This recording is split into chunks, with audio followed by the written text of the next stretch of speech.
Hello guys, myself Mayank Gupta and I am posted as lecturer in Government Polytechnic College Bharatpur. तो हम construction material and equipment subject को discuss कर रहे थे और उसका सेवन्थ चैप्टर टिम्बर को हम पढ़ रहे थे। इसके हम दो वीडियोस ऑलरेडी रिकॉर्डेड कर चुके हैं। हमने पिछले दो वीडियोस में देखा कि जो टिम्बर है उस वो फॉर इंजीनियरिंग पर्पजेज़ कितने टाइप्स की होती है, और जो ट्री होता है, ट्री की वुड को यदि हम कट करें तो उसके कौन से डिफरेंट पार्ट्स हमें दिखाई देते हैं और उनका क्या अपना महत्व होता है। आज हम प्रोसेसिंग ऑफ टिम्बर के बारे में डिस्कस करेंगे। प्रोसेसिंग ऑफ टिम्बर का मतलब होता है कि जो हमारी टिम्बर है तो उस टिम्बर को किस तरह से इंजीनियरिंग पर्पजेज के काम में, इंजीनियरिंग पर्पजेज के यूज़ में लायक बनाया जाता है। तो उसके कुछ डिफरेंट ऑपरेशंस होते हैं। उन ऑपरेशंस के बाद में हमारी timber as a engineering material work कर पाती है। तो उसमें सबसे पहला ऑपरेशन होता है फेलिंग ऑफ ट्रीज, दूसरा होता है सीजनिंग ऑफ टिम्बर, तीसरा होता है कन्वर्जन ऑफ टिम्बर और चौथा होता है प्रिजर्वेशन ऑफ टिम्बर। तो सबसे पहले हम डिस्कस करते हैं फेलिंग ऑफ ट्रीज़। तो देखिए, फेलिंग ऑफ ट्रीज का मतलब ट्री को काटना। The process of cutting down, that is called felling of trees. ठीक है, किसी भी पेड़ को काटने की जो प्रक्रिया है वही हमारा पहला चरण है, जिसे फेलिंग ऑफ ट्रीज कहा गया है। तो अब हम पेड़ को क्यों काट रहे हैं? क्योंकि हमें टिम्बर की ज़रूरत है। ठीक है, तो जब भी हम कटिंग ऑफ ट्रीज़ करेंगे तो उसमें हमें ये बात ध्यान देनी चाहिए कि उसी ट्री को हमेशा काटा जाए जो कि सफिशिएंट मैच्योर हो। क्योंकि यदि हमने ऐसे ट्री को काट दिया जो कि अंडर मैच्योर है तो उसमें क्या होगा कि जो सैपवुड होगी वो काफ़ी ज़्यादा होगी, और सैपवुड के कारण हमें उसकी जो टिम्बर प्राप्त होगी वो वीक एंड सॉफ्ट होगी। तो यदि हम किसी अंडर मैच्योर ट्री को काटते हैं तो हमें उससे वीक एंड सॉफ्ट टिम्बर प्राप्त होती है, और यदि हम किसी ओवर मैच्योर ट्री को काटते हैं तो हमें उससे ब्रिटल एंड डिकेड वुड प्राप्त होती है। तो हमें हमेशा ध्यान ये रखना पड़ता है कि जो भी ट्री हम कट कर रहे हैं वो ना तो अंडर मैच्योर हो ना ओवर मैच्योर हो। तो जनरली जो नॉर्मल एज होती है किसी भी पेड़ को कट करने की वो 50 ईयर से 100 ईयर के बीच में होती है। हमेशा ट्री को केवल तब काटा जाता है जब उसका सैप मूव नहीं कर रहा हो, मतलब when sap is at rest only when we cut the tree. ठीक है, तो इसलिए हमेशा जो कटिंग ऑफ ट्रीज होती है वो ऑटम सीजन और स्प्रिंग सीजन में अवॉइड की जाती है, क्योंकि इस सीज़न में जो सैप का मूवमेंट होता है वो बहुत ज़्यादा होता है। ठीक है, क्योंकि इस बहुत ज़्यादा होता है। और जो हिली एरियाज़ हैं उनमें हमेशा ट्री को मिड समर में काटा जाता है, क्योंकि विंटर में वहाँ पर बहुत एक्सेस रेनफॉल होती है, और जबकि प्लेन रीजन में हमेशा कटिंग ऑफ ट्री को विंटर में काटा जाता है, क्योंकि समर में बहुत तेज़ गर्मी के कारण एक्सेस लॉस ऑफ मॉइस्चर होता है, जिससे कि टिम्बर की श्रिंकेज और रैप होने की संभावना बढ़ जाती है। तो हिली एरियाज़ में फेलिंग ऑफ ट्री कब की जाती है? मिड समर में, और प्लेन एरियाज़ में जो कटिंग ऑफ ट्रीज है वो विंटर में की जाती है। तो ये हमारा जो पहला पॉइंट है वो है फेलिंग ऑफ ट्रीज का। वो हमने डिस्कस किया कि कौन से ट्री को हमें काटना है और कब काटना है, दो चीज़ें इंपॉर्टेंट है। नेक्स्ट जो इसका ऑपरेशन होता है वो होता है सीजनिंग ऑफ ट्री। देखिए, जो भी हम ट्री को कट करते हैं तो उसमें लगभग 50% पानी होता है।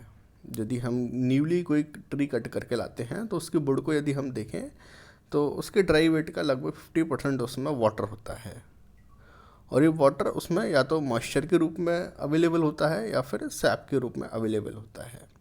तो किसी भी टिम्बर को किसी भी इंजीनियरिंग पर्पजेज़ के लिए यूटिलाइज करने से पहले उसमें जो एक्सेस वाटर है उसको हटा दिया जाता है, और ये जो प्रोसेस है removing water from the timber is called seasoning of timber. ठीक है, तो सीजनिंग ऑफ टिम्बर हमेशा कंट्रोल्ड कंडीशन में की जानी चाहिए, क्योंकि हमें किसी भी टिम्बर की सीजनिंग करते समय यह ध्यान रखना पड़ता है कि जो टिम्बर है उसकी इक्वल ड्राइंग होनी चाहिए। यदि अनइक्वल ड्राइंग हो जाएगी तो उससे फिर उसकी श्रिंकेज की संभावना बढ़ जाएगी, जिससे कि उसमें स्ट्रेसेस डेवलप हो जाएंगे और उसकी श्रिंकेज और रेपिंग की संभावना बढ़ जाती है। तो हमेशा seasoning of timber must be done under controlled condition so as to carry out equal drying. Moisture जो टिम्बर में प्रेजेंट होती है वो जनरली उसकी सेल वॉल या सेल कैविटीज़ में प्रेजेंट होती है, ठीक है। तो सेल कैविटीज़ में जो मॉइस्चर होती है उसे फ्री वाटर के नाम से जानते हैं, और सेल वॉल के रूप में जो सेल वॉल के अंदर जो मॉइस्चर प्रेजेंट होती है उसे हम बाउंड वाटर के नाम से जानते हैं। तो दो तरह के वाटर होते हैं, पहला होता है बाउंड वाटर और दूसरा होता है फ्री वाटर, ठीक है। तो जब भी किसी टिम्बर को एटमॉस्फेयर में रखा जाता है ड्राइंग के पर्पज़ से, तो जो भी सेल कैविटीज़ का जो वाटर है वो सबसे पहले रिमूव होता है। सेल कैविटीज़ में कौन सा वाटर है? Free water. तो सबसे पहले फ्री वाटर रिमूव होता है और उसके बाद में फिर बाउंड वाटर जाता है। तो फ्री वाटर रिमूव हो जाता है इजीली, कोई दिक्कत नहीं, लेकिन बाउंड वाटर जब उसमें से रिमूव होता है तो हमें ये ध्यान रखना पड़ता है कि उसका श्रिंकेज नहीं हो, क्योंकि बाउंड वाटर ही वो जो वाटर है जिसके कारण किसी भी टिम्बर में श्रिंकेज की संभावना बढ़ जाती है।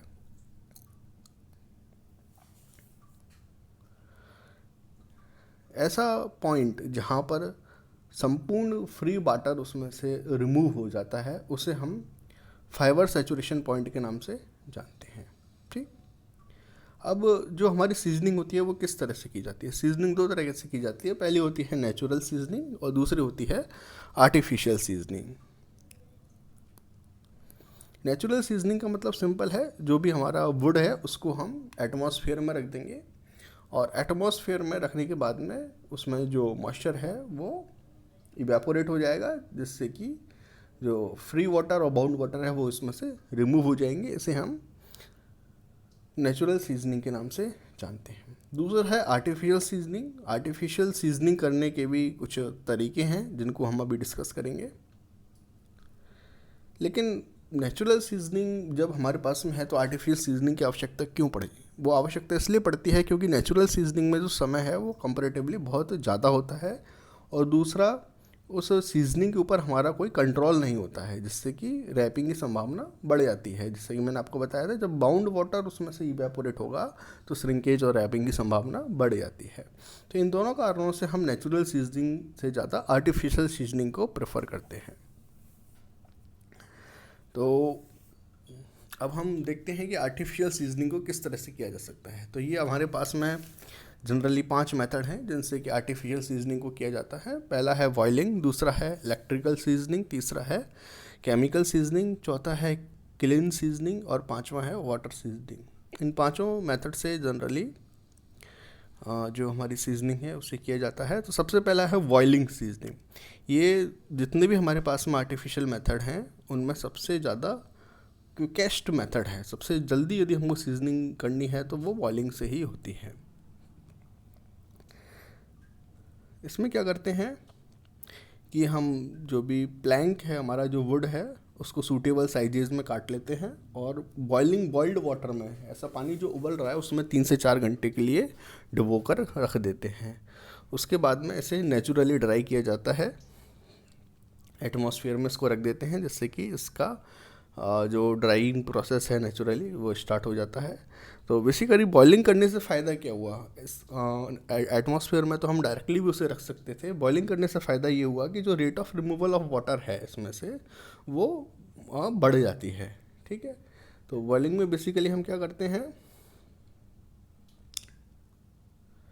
जो भी हमारे प्लैंक्स हैं उनको 3 से 4 घंटे के लिए बॉइलिंग वाटर में रखा जाता है, उसके बाद में उसको एटमॉस्फेयर में रख दिया जाता है। आजकल यदि हम प्लैंक्स को बॉयल नहीं करना चाहें, ठीक है, तो हम स्टीम अंडर प्रेशर को भी काम में ले सकते हैं। बॉइलिंग को रिप्लेस करके स्टीम अंडर प्रेशर को भी काम में ले सकते हैं, ठीक है। ये भी दूसरा एक जनरल मॉडर्न टेक्नोलॉजी है। नेक्स्ट जो इसमें प्रोसेस होता है वो होता है इलेक्ट्रिकल सीजनिंग। देखिए, electrical seasoning it is the process in which high frequency alternative current pass through the timber section.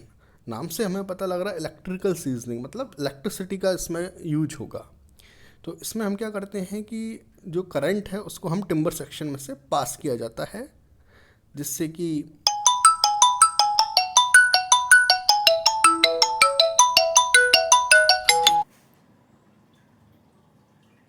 हाँ, तो हम डिस्कस कर रहे थे इलेक्ट्रिकल सीजनिंग के बारे में। तो इसमें क्या करते हैं कि जो इलेक्ट्रिसिटी करंट है वो टिम्बर से पास की जाती है, और हम जानते हैं कि जो टिम्बर है वो इलेक्ट्रिसिटी की बैड कंडक्टर होती है। ठीक है, एक कंडक्टिव मटेरियल नहीं होता है। तो ये जो करंट है उसको पास होने का रेजिस्टेंस करती है, अपोज करती है, जिससे कि इसमें हीट जनरेट होती है, और जिसके कारण से जो वाटर है वो इसमें से रिमूव हो जाता है। तो बेसिकली फंडा ये है कि जो हमारी वुड है वो इलेक्ट्रिसिटी की बैड कंडक्टर है। तो जब हम इसमें करंट पास करते हैं तो वो उस करंट के पास होने का विरोध करती है, रेजिस्टेंस पैदा करती है, जिससे कि हीट उत्पन्न होती है, और उसके कारण से हमारा जो वाटर है उसमें से रिमूव हो जाता है। नेक्स्ट इसमें है केमिकल सीजनिंग। केमिकल सीजनिंग को साल्ट सीजनिंग के नाम से भी जानते हैं। इसमें जो हमारी टिम्बर है उसको सॉल्यूबल साल्ट में इमर्स किया जाता है, और उसमें सॉल्यूबल साल्ट में उसको इमर्स किया जाता है, जिससे साल्ट इस तरह के होते हैं कि वो इसकी रेट ऑफ इवेपोरेशन को बढ़ा देते हैं। और यदि हम उन साल्ट के एग्जांपल लें तो जैसे कैल्शियम सल्फेट, जिंक क्लोराइड, इस तरह के साल्ट में उस टिम्बर को इमर्स किया जाता है, जिससे कि इसकी रेट ऑफ इवेपोरेशन इंक्रीज हो जाती है। नेक्स्ट इसमें है क्लीन सीजनिंग। क्लीन सीजनिंग में क्या करते हैं कि हम जो हमारी टिम्बर है उसको एयर टाइट चैम्बर में रखा जाता है।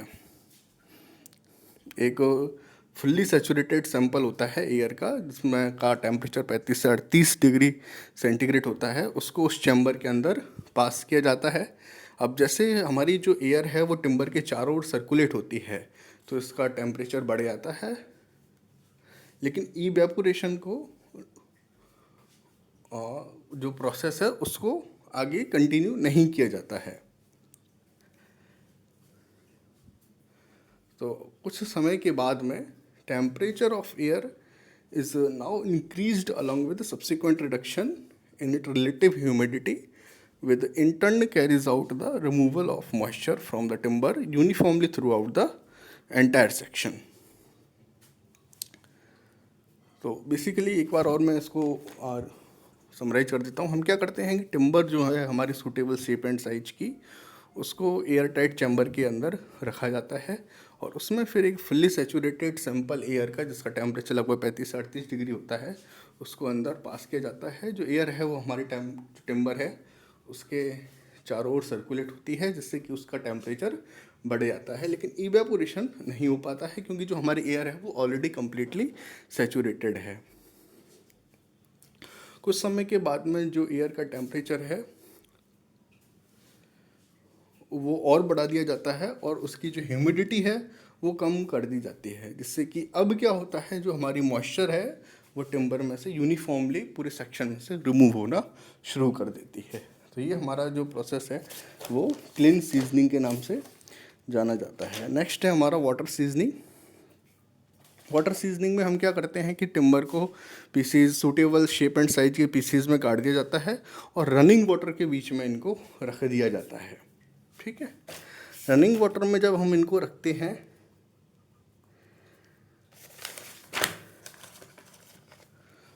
तो उस रखने के बाद में उसको 2 से 4 वीक के बाद में रनिंग वाटर से निकाल लिया जाता है, और उसको फिर नेचुरली ड्राई किया जाता है।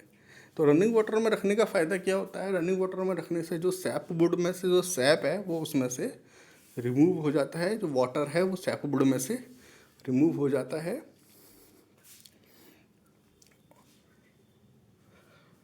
और जिससे कि हमारा जो नेचुरल ड्राइंग प्रोसेस है उसमें कम समय लगता है।